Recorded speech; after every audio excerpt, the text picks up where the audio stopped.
तो हेलो दोस्तों, फिर से लेकर आ चुके हैं नए वीडियो और नए अपडेट के साथ। तो आज की इस वीडियो में हम बात करने वाले हैं बिहार के हर एक पंचायत में। यहाँ पे पढ़ सकते हैं पंचायतों में 9029 पदों पे भर्ती निकली हुई है 2024 में। यह जो भर्ती निकली हुई है हो सकता है हमारे वार्ड भाइयों के ही थ्रू मतलब बहाली हो सकती है, हो भी सकती है या नहीं भी हो सकती है। तो यह हम नहीं कर सकते हैं, लेकिन इसके बारे में हम पूरी आपको जानकारी देंगे कि किस पंचायत में कहाँ पंचायत में किस चीज़ पे वैकेंसी निकली हुई है और किस पद पे इसका बहाली होगा और इस बहाली में कितना सैलरी यानी महीना कितना का मिलेगा। सारे चीज़ इस वीडियो में हम आपको सिखाने और बताने वाले हैं। तो चलिए आइए, वीडियो शुरू करने से पहले अगर आप लोग हमारे चैनल पे नए हैं तो प्लीज़ आप लोग मेरे चैनल को लाल बटन दबा के सब्सक्राइब कर दें, ताकि जो भी वीडियो मैं डालूँ सबसे पहले आपके पास चला जाए। और बेल आइकन यानी घंटी वाले चिन्ह पे भी दबा दें, ताकि कोई भी वीडियो अपलोड करूँ तो सबसे पहले नोटिफिकेशन आपके पास चला जाए। तो चलिए आइए वीडियो शुरू करते हैं और हम आपको दिखाते हैं। तो जैसे कि आप यहाँ पढ़ सकते हैं, लिखा हुआ है नोटिफिकेशन जारी, यानी जो यह पंचायत में बहाली निकली हुई है 9029 पदों पे, इसका नोटिफिकेशन भी जारी कर दिया गया है और बहुत जल्द इसका भर्ती भी होने वाला है। और हम आपको बता दें कि टोटल भर्ती है, जहाँ पे देख सकते हैं टोटल बहाली 9029 है। और इसमें किस किस चीज़ पे भर्ती होगी, जैसे कि यहाँ पे देख सकते हैं डाटा एंट्री, लेखापाल सहायक और अन्य भी पद है। जैसे कि आप यहाँ लिखा हुआ है देख सकते हैं। आप मेरे साथ वीडियो में लास्ट तक बने रहिएगा, हम सारी एक जानकारी एक करके देंगे। और इसमें ये भी बताएंगे जाने कि किस पद पे कितनी होगी बहाली, और उसके बाद उम्र सीमा में 21 से 45 और उसी के बाद मेल फीमेल दोनों के लिए है। और इसका कैसे ऑनलाइन आवेदन करें या ऑफलाइन करें, सारी डिटेल्स इसमें आपको हम दिखाने वाले हैं। तो प्लीज़ आप लोग मेरे चैनल को लाल बटन दबा के सब्सक्राइब कर ही दीजिएगा और इस वीडियो को ज़्यादा से ज़्यादा शेयर कीजिएगा, ताकि सबको पता चल सके। तो चलिए आइए नेक्स्ट की तरफ, आगे की तरफ बढ़ते हैं और हम आपको दिखाते हैं कि किस चीज़ पे कितनी भर्ती है और कितनी सैलरी है और क्या-क्या चीज़ पे है। सब कुछ डिटेल्स में दिखाने वाले हैं। आप लोग मेरे साथ वीडियो में सिर्फ लास्ट तक बने रहिएगा, प्लीज़ कहीं जाइएगा मत। तो जैसे कि यहाँ देख सकते हैं, यह एक कॉन्ट्रैक्ट बेस पर नौकरी है। ठीक, यह जो नौकरी निकल के आई हुई है, यह पंचायती राज विभाग यानी पंचायती राज विभाग से निकल के आई हुई है। इसमें हम आपको बता दें कि यहाँ देख सकते हैं कॉन्ट्रैक्ट, यहाँ पर से कॉन्ट्रैक्ट पर बहाली होगी। अधिक शैक्षिक योग्यता यानी जो अधिक पढ़ा लिखा होगा उस योग्यता के अंक के बोनस, यानी अंक जिसका अधिक होगा उस पे भी मिलेगा, यानी उनका भी हो सकता है। जो मतलब हम बता दें कि यह जो पंचायत में जो इससे नौकरी होगी, तो सबसे अंक जिसका अधिक होगा उसी का इसमें इसमें नौकरी होगा। और यह पंचायत, यहाँ पर से पंचायत में 9029 सीट पर पदों पर होगी बहाली। इसमें किस किस पदों पे बहाली होगी सारी जानकारी आपको देने वाले हैं। मेरे साथ वीडियो में सिर्फ बने रहिए, कहीं जाइएगा मत। तो जैसे नीचे तरफ देख सकते हैं, यहाँ पे ऊपर में हम क्रॉस किए और उसके बाद यहाँ आप हमको देख सकते हैं कि यहाँ पढ़ सकते हैं सूबे के 8000 से अधिक पंचायतों में 7017 लेखापाल सह आईटी सहायक कॉन्ट्रैक्ट पर बहाली होंगे, यानी कॉन्ट्रैक्ट पर बहाली होंगे। और यह पंचायती राज विभाग शीघ्र ही इसके लिए विज्ञापन भी जारी करेगा।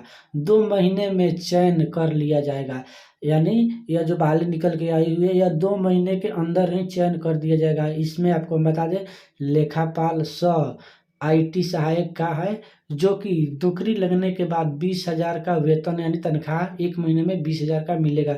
और इसमें न्यूनतम शैक्षिक योजना यहाँ पे देख सकते हैं बीकॉम होगी, यानी बीकॉम का मतलब आप समझ सकते हैं, यानी जो बीए किया होगा, बीए वो भी हर एक व्यक्ति नहीं, जो बीए कॉमर्स से किया होगा, कॉमर्स से जो बीए किया होगा बीकॉम था उसी का होगा। और उसके बाद बता दें सीए इंटर योग्यता यहाँ पे देख सकते हैं, यानी जो सीए इंटर योग्यता वाले अभ्यर्थी होंगे उनको 20 अंक बोनस दिया जाएगा। यानी जो इंटर जो सीए वो एक डिग्री होता है, वो जिसके पास सर्टिफिकेट होगा वह नौकरी किए होंगे, वो मतलब पढ़े लिखे होंगे तो 20 अंक, यानी जो बीकॉम में किया होगा और दूसरा अभ्यर्थी भी बीकॉम किया होगा, लेकिन जो इंटर वाले यहाँ पे देखे हैं वो एक कोर्स किए होंगे तो उनको 20 अंक छूट मिलेगा, यानी 20 नंबर कम भी रहेगा तो भी वह सेलेक्ट हो जाएंगे।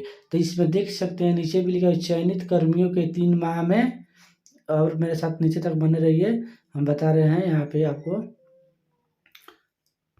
तो चयनित यहाँ पे पढ़ सकते हैं, चयनित कर्मियों को 3 माह में कंप्यूटर दक्षता यानी एमएस वर्ड, यानी हम आपको इसमें और एक जानकारी दिखा दें कि यह इसमें आपको जो बीकॉम किया होगा, सिर्फ बीकॉम ही नहीं, इसमें आपको कंप्यूटर डिग्री भी होना अनिवार्य है।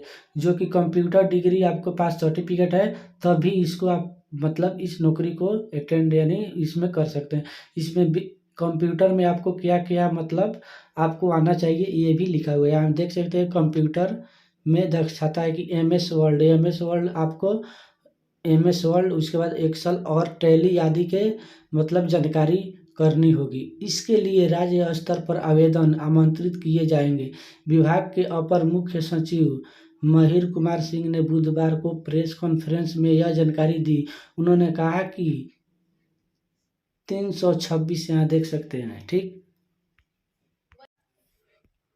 और इसमें हम आपको बता दें कि यहाँ उन्होंने यह भी कहा है कि 326 कार्यालय सहायक सह डाटा एंट्री ऑपरेटर और 266 प्रखंड पंचायती राज पदाधिकारी का भी नियोजन होगा। जो इसमें हमने बताया कि वार्ड सदस्यों के लिए, यानी जो पंचायती राज विभाग द्वारा होगा वह हो सकता है वार्ड सदस्य इसका चयन करे, यानी इसका बहाली करवा सकते हैं। प्रखंड उसके आगे आप देख सकते हैं प्रखंड पंचायती राज पदाधिकारी के पद पर रिटायर कर्मी रखे जाएंगे, यहाँ पे देख सकते हैं। उसके बाद इसके नीचे भी आप यहाँ सारी डिटेल्स में लिखा हुआ है, हम आपको बता दे रहे हैं, ठीक।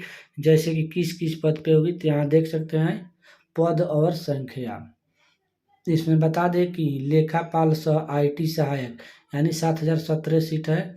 सहायक सह डाटा एंट्री ऑपरेटर 326, प्रखंड पंचायत राज पदाधिकारी यहाँ 266, और ग्राम कचहरी सचिव यानी ग्राम कचहरी के जो सचिव यानी पंचायत के सचिव होते हैं उनका 1420 है। और इसमें बता दें कि 1420 ग्राम कचहरी सचिव बनेंगे, यानी यहाँ पे देख सकते हैं। उसके बाद नीचे में हम आपको दिखा दें कि यहाँ श्री सिंह ने बताया कि 1420 ग्राम कचहरी सचिवों का नियोजन होगा। नगर पालिका में क्षेत्र सम्मिलित करने के कारण जिन ग्राम पंचायतों का अस्तित्व समाप्त हो गया है वह कार्य कर चुके कचहरी यहाँ पर कचहरी सचिवों के नए नियुक्ति में अभिनव के आधार पे यहाँ पे देख सकते हैं अभिनव के आधार पर वेटेज दिया जाएगा। यानी जिसके पास जानकारी होगा कचहरी जो पहले से होंगे उन्हीं को मतलब यहाँ पे किया जाएगा। उसके बाद यहाँ 2000 पंचायत भवन का निर्माण, यानी 2000 पंचायत भवन का भी निर्माण होगा। जहाँ जिस पंचायत में पंचायत भवन नहीं बना है तो उसमें पंचायत भवन भी बनेगा, और उसमें डाटा ऑपरेटर जो है यहाँ पे आप जितना बताए हैं सारे का मतलब वैकेंसी जो निकलेगा उस पंचायत भवन में उनका जॉब लगेगा, और जॉब लगने के बाद उनका सैलरी 20,000 होगा। उसके आगे भी लिखा हुआ है अपर मुख्य सचिव माहिर कुमार सिंह ने बताया कि 2000 नए पंचायत सरकार भवन बनाने का फैसला भी किया है। यहाँ साफ साफ पढ़ सकते हैं जिनका निर्माण स्थानीय अभिनेत्री संगठन के माध्यम से होगा। यानी इसका मतलब पंचायत भवन जहाँ पे नहीं है बनेगा तो वहाँ के वार्ड या मुखिया भी इसका काम करवा सकते हैं, ठीक। उसके आगे आप यहाँ देख सकते हैं। उसके आगे हम बता दें कि इसके लिए भूमि चित्रहीन कर ली गई है। इन नए भवनों में ही वहाँ के बैंकों के लिए भी जगह दी जाएगी। नए भवन का डिजाइनिंग भी बदल दिया गया है। अब हर एक भवन का निर्माण पर 2 करोड़ खर्च होंगे। यानी हम आपको बता दें कि हो सकता है वार्ड या मुखिया को मिले तो वहाँ के एक पंचायत भवन पे 2 करोड़ यानी 2 करोड़ राशि प्रदान की जाएगी पंचायत भवन के लिए। और उस पंचायत भवन में आपको हम बता दें बहाली होगी, जो जिसको नौकरी डाटा एंट्री बताए हैं सारे को नौकरी उसी में मतलब हर एक पंचायत में 1-2 ऐसे नौकरी लगेगी, ठीक। और हो सकता है वार्ड ही कर सके, इसलिए हम आपको बता दें अगर आपको यह जानकारी नहीं थी तो जान लें हर एक पंचायत में 2-2 करोड़ रुपया आएंगे, यानी एक पंचायत भवन बनाने के लिए। तो चलिए आइए वीडियो को यहीं पे एंड करते हैं। अगर हमारे वीडियो से आप सहमत हैं तो प्लीज़ मेरे चैनल को सब्सक्राइब जरूर नहीं कर दीजिएगा। और जाते जाते फिर से मिलते हैं अगले नेक्स्ट वीडियो में नए अपडेट नए जानकारी के साथ। और इस वीडियो से मेरा गुजारिश है कि आप लोग ज़्यादा से ज़्यादा शेयर करें ताकि सारे वार्ड भाइयों या नौकरी वैकेंसी के बारे में सबको पता चल सके। तो चलिए आइए वीडियो एंड करते हैं और फिर मिलते हैं नेक्स्ट वीडियो में। जय हिंद जय भारत, नए अपडेट और नए जानकारी के साथ। मैं हूं संतोष राम, वार्ड सदस्य, उप मुखिया, राजावार प्रखंड, मझौलिया, पश्चिम चंपारण।